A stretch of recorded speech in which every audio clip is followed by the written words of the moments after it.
There's a peculiar comfort in holding something heavy in your hand, something that has weight, substance, permanence.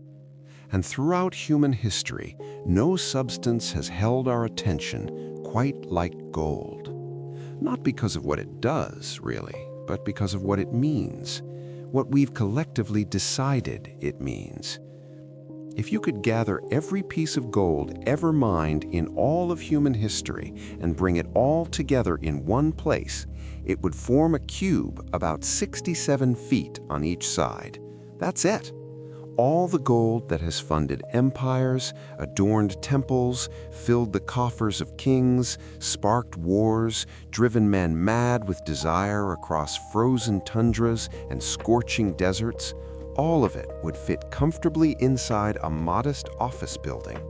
And yet, this relatively small amount of metal has shaped the story of human civilization in ways both profound and subtle. Today, we're going to slow down and trace that story, not as a tale of greed and conquest, though those elements are certainly there, but as something more fundamental, a story about belief, about trust, about the strange and wonderful ways humans create meaning from the world around them. So, find a comfortable place, settle in, and let's wander together through the quiet power of gold. Our story begins not on Earth, but in the violent heart of dying stars. Billions of years ago, massive stars, much larger than our sun, reached the end of their lives. In their final moments, they exploded in what astronomers call supernovae, releasing more energy in an instant than our sun will produce in its entire lifetime. In those extraordinary conditions, in temperatures and pressures beyond our everyday comprehension, heavy elements were forged, gold among them.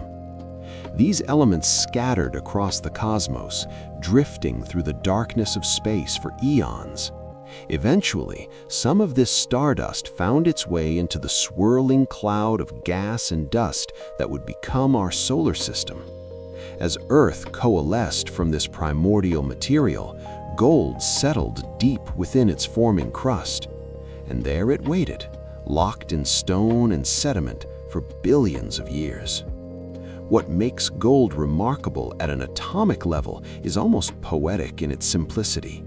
The electrons orbiting gold atoms move at such tremendous speeds, approaching the speed of light itself, that they create a relativistic effect. This causes gold to absorb blue light and reflect warm yellows and reds. It's why gold alone among the metals shines with that distinctive solar glow. It literally glows like a captured piece of the sun. For most of Earth's history, this cosmic treasure lay hidden, but rivers, those patient sculptors of landscape, slowly began revealing gold's presence. Flowing water eroded mountains and carried sediments downstream. Being dense, gold settled in river bends and gravel bars. Small nuggets, flakes that caught the light, pieces of fallen stars waiting in the water to catch a human eye. Imagine you're among the first humans to notice this strange metal. Perhaps you're kneeling by a stream, collecting water or washing, and there in the shallows, catching the afternoon light, is something unlike anything you've seen before. Not quite like other stones, not brown or gray or black, but yellow, warm, glowing. You pick it up. It has weight to it, more than you'd expect for its size. You try to scratch it with your fingernail, and surprisingly, it yields slightly. Most rocks are hard, unyielding. This is different. Soft enough to be worked, yet it doesn't crumble or break.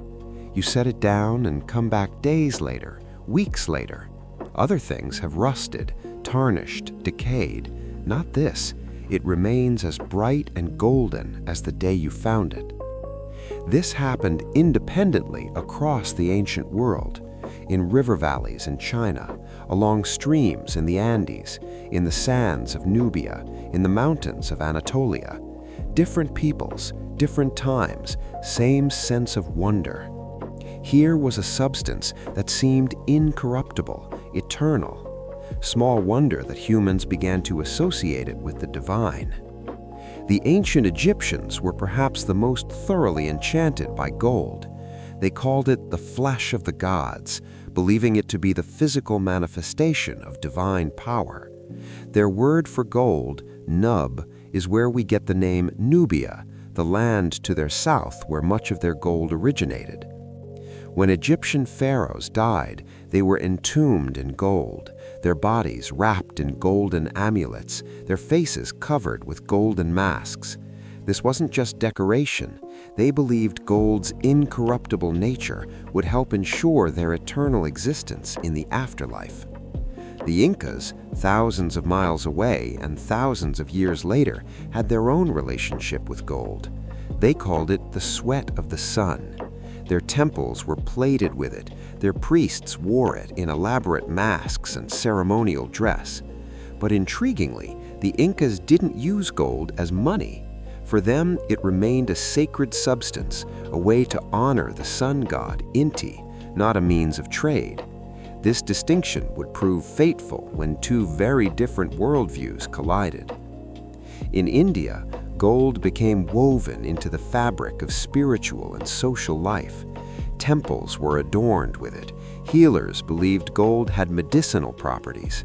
Brides were given gold jewelry, not just as adornment, but as a form of security, of stored value that belonged to them alone.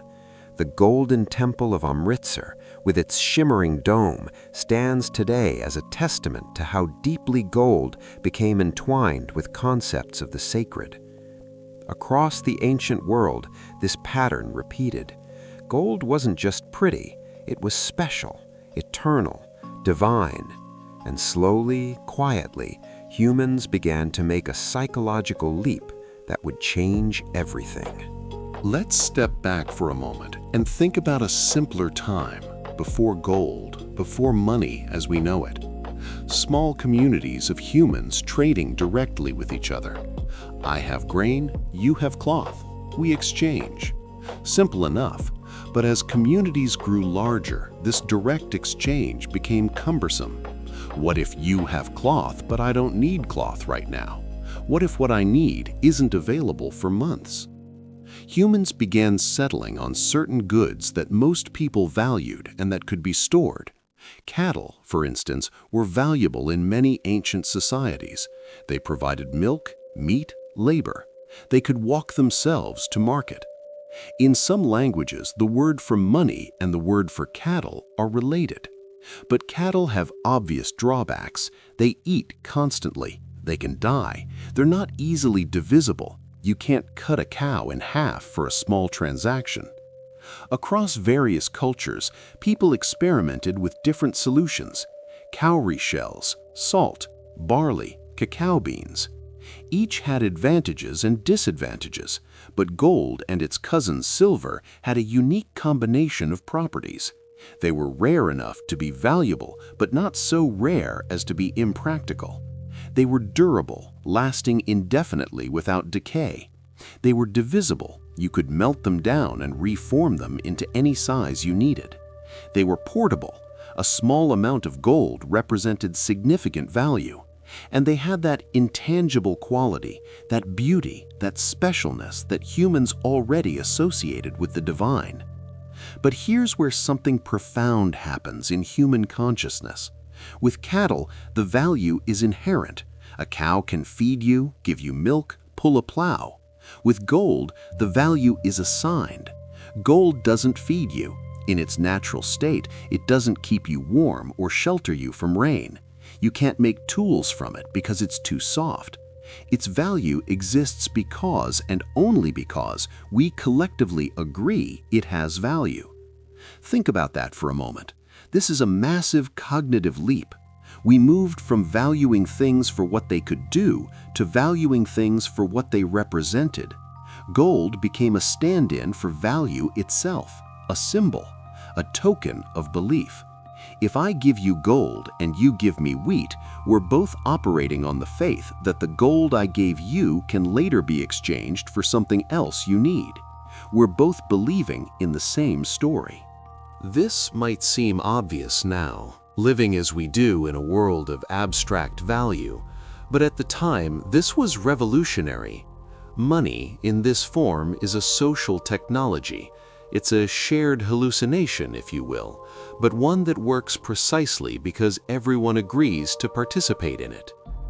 Around 600 BCE, in the ancient kingdom of Lydia, in what is now Turkey, someone had an idea that would standardize this belief. They began stamping pieces of electrum, a natural alloy of gold and silver, with official marks. These were among the first true coins. The stamp served as a guarantee from the king that this piece contained a certain amount of precious metal. You didn't need to weigh it or test it. The mark itself carried the authority of the state. This innovation spread rapidly. Soon, kingdoms and empires across the ancient world were minting coins. Gold and silver circulated as money from the Mediterranean to India to China. A merchant in Athens could recognize the value of a Persian coin, even if they didn't speak the language or trust the Persian king. The metal itself carried the value, transcending cultural boundaries. But with this new power came new problems. The same qualities that made gold valuable as money, its rarity, its desirability, made it a target. And humans being humans, they began to pursue gold not just for trade, but for its own sake. The pursuit of gold became an end in itself. The Spanish conquistadors who arrived in the Americas in the early 1500s brought with them a particular madness. It's captured perfectly in the words of one of them, who wrote that they suffered from a disease of the heart that could only be cured by gold.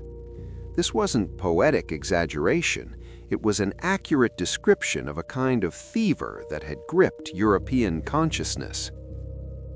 When Hernán Cortés and his small band of soldiers first encountered the Aztec Empire, they found themselves in a civilization of stunning sophistication. Great cities with populations larger than most European capitals, complex systems of governance, agriculture, astronomy, art, and gold, lots of gold. But the Aztecs used gold differently than the Spanish did.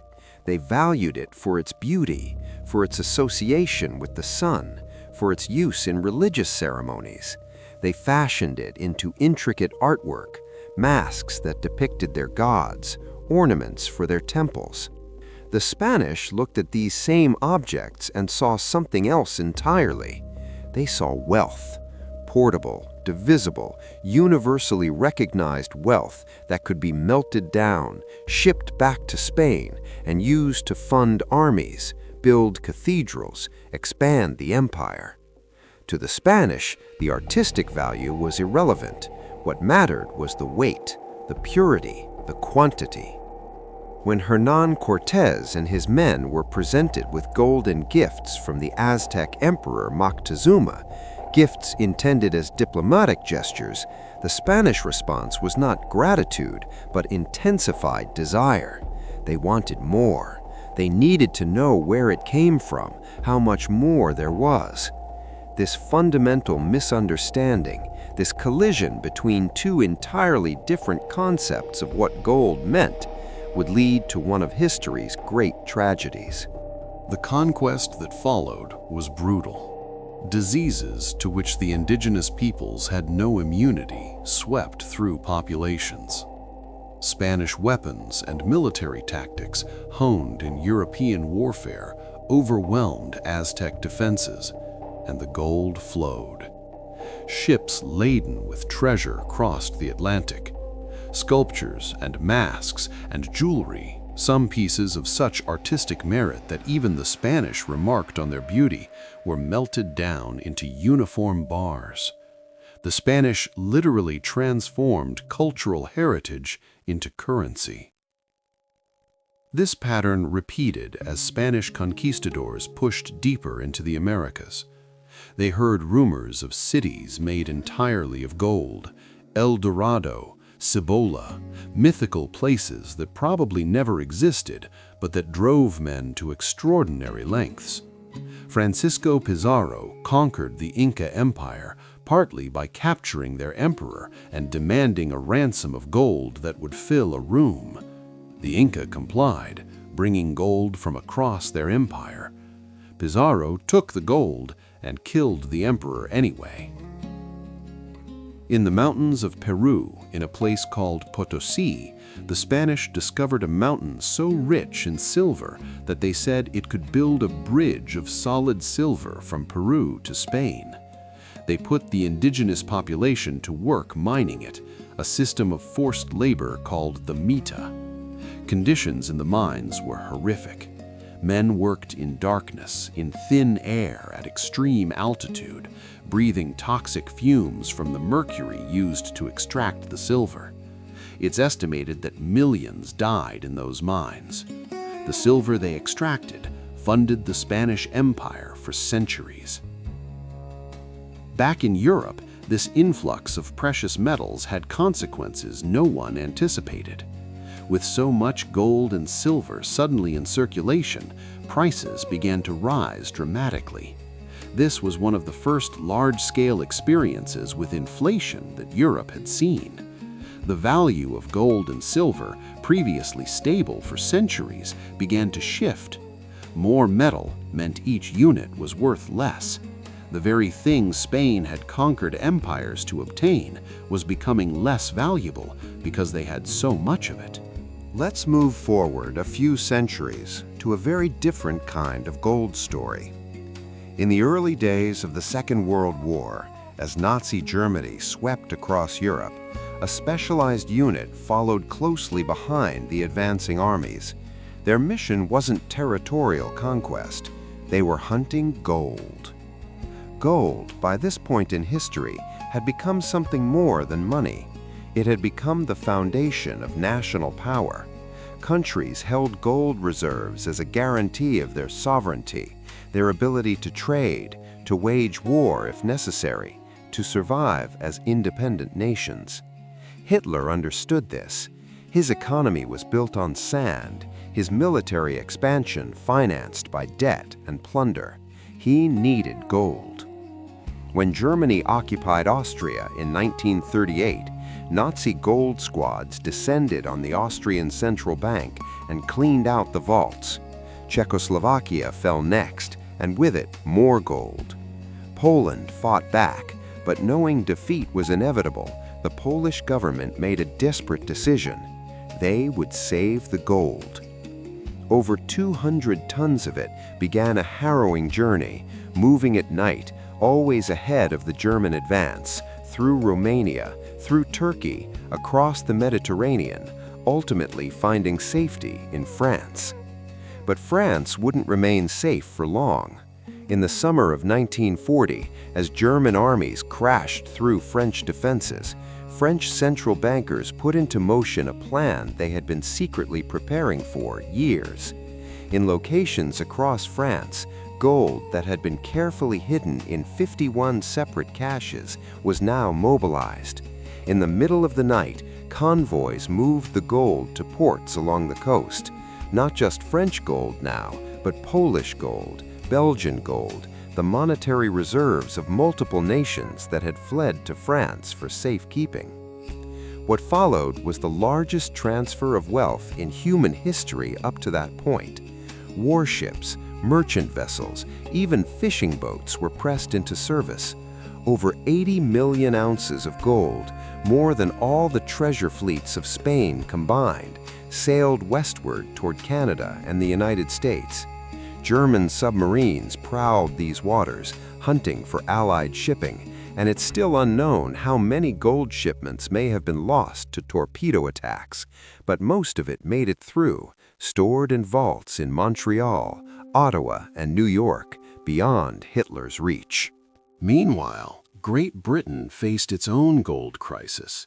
Standing alone against Nazi Germany, desperately needing to buy weapons and supplies from neutral America, Britain was running out of gold to pay for it all. The United States, still adhering to its neutrality laws, required payment in advance for any military equipment. Cash and carry, they called it. Churchill looked at Britain's gold reserves and knew they wouldn't last, so he made a secret decision. Britain's gold would be evacuated to Canada, kept safe in case Britain fell and the government had to operate in exile.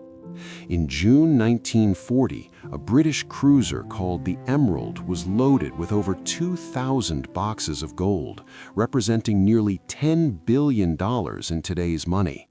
The operation was codenamed Fish, deliberately bland to avoid drawing attention.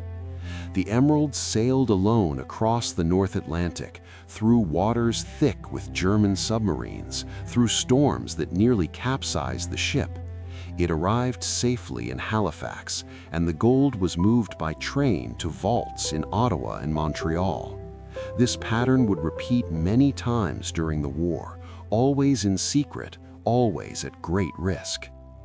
What's remarkable about these stories isn't just the drama or the danger, it's what they reveal about gold's role in the modern world. By 1940, gold itself wasn't being used for daily transactions. People used paper money for that. But gold remained the foundation, the ultimate guarantee. It was what you needed to buy oil from neutral countries, to purchase weapons, to maintain your country's ability to function. Without gold, you were at the mercy of others. After the war ended, investigations revealed the full scope of what Nazi Germany had done with gold. They had looted the central banks of every country they occupied, melting down national reserves to fund their war machine. But they had also done something far darker. In the concentration camps, particularly at Auschwitz, gold was extracted from the bodies of murdered victims. Dental fillings, wedding rings, any gold jewelry, all of it was collected, melted down, and recast into bars that were then laundered through neutral Swiss banks. The technical term was Totengold, death gold. It was later discovered that even Hitler's personal dental work included fillings made from this plundered gold. Swiss banks, maintaining their neutrality, accepted gold from Germany throughout the war, asking few questions. After the war, when survivors and their families tried to reclaim gold they had deposited in Swiss banks for safekeeping, they were met with impossible demands for documentation. Death certificates from people who had perished in death camps, proof of ownership for accounts that had been secret.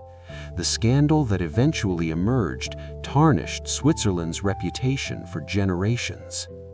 These aren't easy stories to sit with. They reveal how gold, this beautiful, incorruptible metal that ancient peoples associated with gods and the sun, had become entwined with humanity's darkest impulses. The same substance that decorated temples and represented the divine had financed mechanized slaughter on an industrial scale.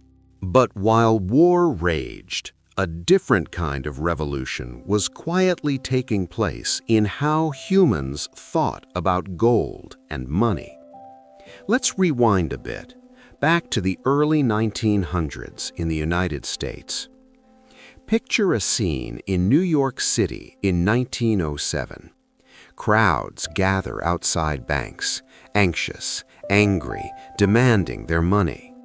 These were bank runs, moments of collective panic when everyone simultaneously lost faith in the banking system and tried to withdraw their deposits all at once. The problem was structural. Banks didn't actually keep all their depositors' money in the vault. They lent most of it out, which is how banks function. But when everyone wanted their money at the same moment, there simply wasn't enough to go around. The solution came in 1913 with the creation of the Federal Reserve, a central bank that would serve as a backstop for the entire banking system. Now, instead of hundreds of individual banks, each vulnerable to panic, there would be one central institution with the power to create money, to provide emergency funds when needed, to prevent the kind of cascading failures that had plagued the system. But there was a problem. The United States was still on the gold standard. Every dollar in circulation was supposed to be backed by gold in a vault somewhere. This meant there was a limit to how much money could exist, a limit set by how much gold the country possessed. In good times, this worked reasonably well. But when crisis hit, when the economy desperately needed more money in circulation to keep the economy moving, the gold standard acted as a constraint. The Fed couldn't provide that emergency money without risking a run on the gold itself. This tension came to a head during the Great Depression. As banks failed and people hoarded cash, the money supply contracted dramatically.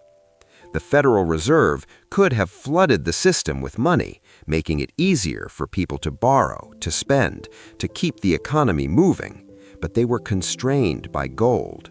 If they created too much money, people might lose faith and demand gold in exchange for their dollars.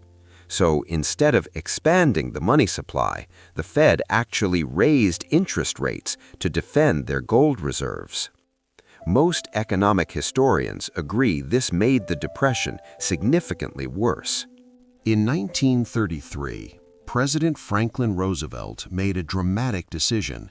He ordered Americans to turn in their gold. Private ownership of gold bullion was effectively outlawed. Citizens were required to exchange their gold for dollars at a fixed rate. The government collected this gold and locked it away in a newly built fortress in Kentucky called Fort Knox. And then Roosevelt devalued the dollar relative to gold, essentially admitting that there wasn't enough gold to back all the dollars in circulation at the previous rate.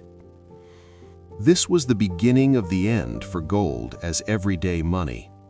From 1933 onward, American citizens couldn't exchange their dollars for gold, but foreign governments still could, and that remained the case for nearly 4 more decades.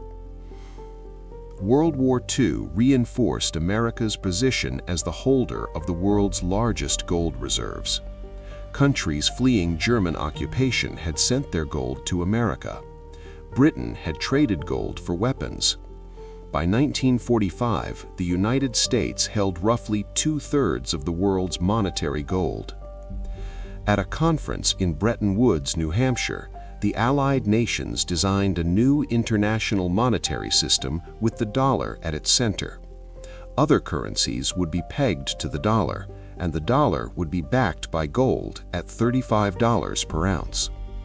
America promised that foreign governments could always exchange their dollars for gold. This worked for a while, but by the 1960s, cracks were appearing. The United States was printing more dollars than it had gold to back them. Countries began to notice. France, under Charles de Gaulle, started demanding gold in exchange for their dollar reserves. They sent warships to New York to collect it. Other countries followed. The gold was leaving Fort Knox, and everyone knew there wasn't enough to cover all the dollars if every country demanded their gold at once. In 1971, President Richard Nixon made a television announcement that quietly ended an era. The United States would no longer exchange dollars for gold. The gold window, as it was called, was closed. Just like that, without fanfare, the last link between gold and everyday money was severed. From that point forward, the dollar was backed by nothing except faith in the United States government. Its value was whatever people believed it to be. This was a profound change, perhaps the most significant monetary shift in human history, and yet it happened with remarkably little disruption. People continued using dollars, international trade continued, the dollar remained the world's reserve currency. But now it floated freely, its value determined by markets, by supply and demand, by collective belief in American economic stability, rather than by a fixed quantity of metal in a vault. So here we are today, more than 50 years after gold's official role in the monetary system ended. You might think that would be the end of the story, that gold would fade into history, becoming just another metal, valued for jewelry and industrial uses, but no longer central to how we think about value and wealth. But that's not what happened. Gold never really left. It's been there all along, waiting quietly in the background, and every so often, during times of uncertainty, people remember it's there and turn back to it.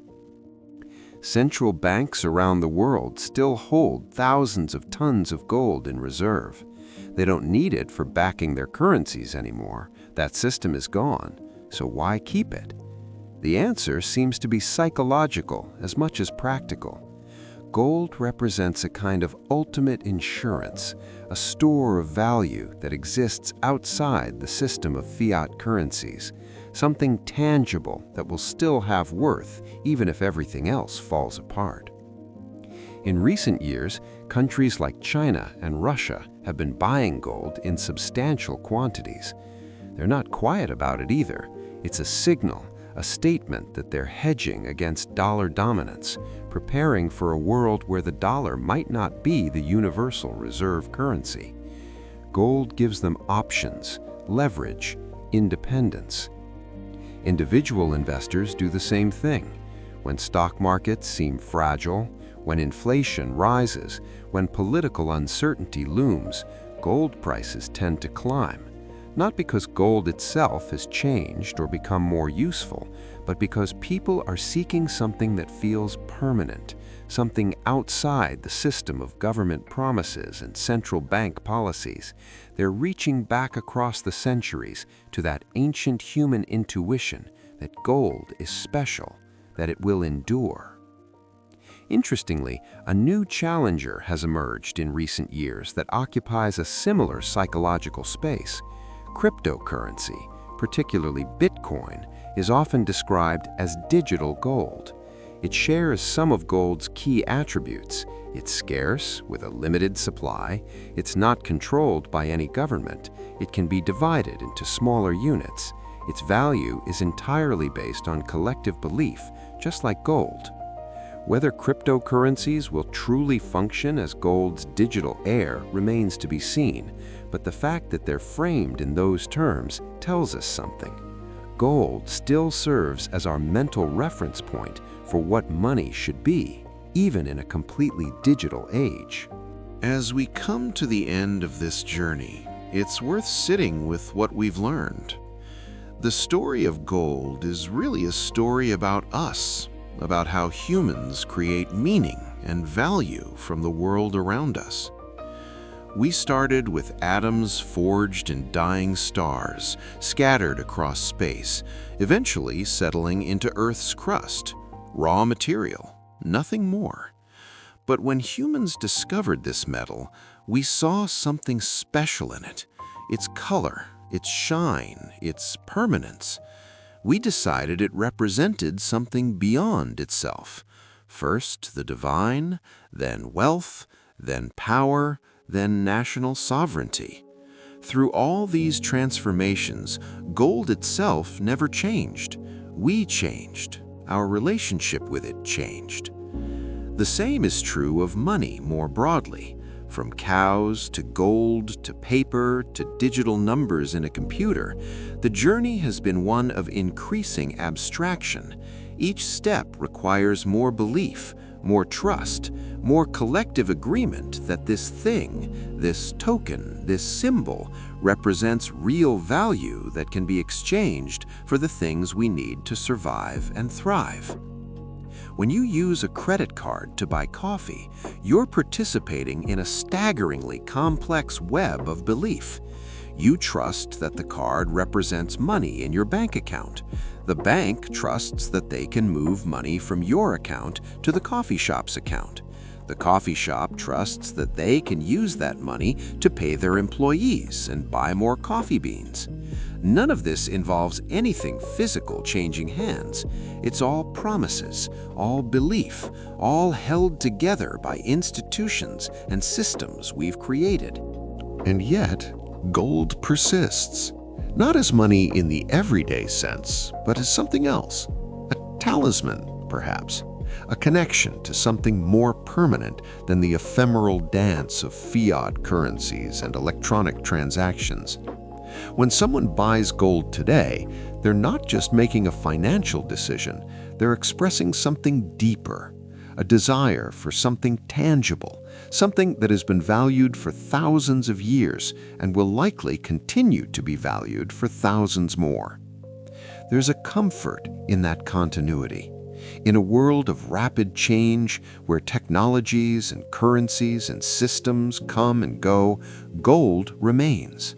The same metal that adorned Egyptian pharaohs, that the Incas called the sweat of the sun, that launched ships across oceans and funded wars, that sits in vaults beneath Manhattan and Kentucky, waiting patiently.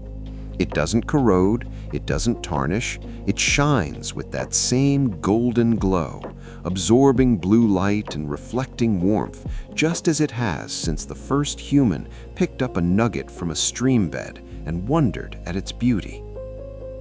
Perhaps that's gold's real power, not economic, not political, but something more primal.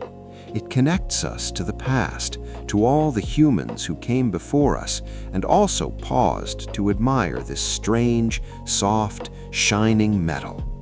It reminds us that beneath all our sophisticated financial systems and digital abstractions, we're still creatures who respond to beauty, to permanence, to things we can hold in our hands and know are real.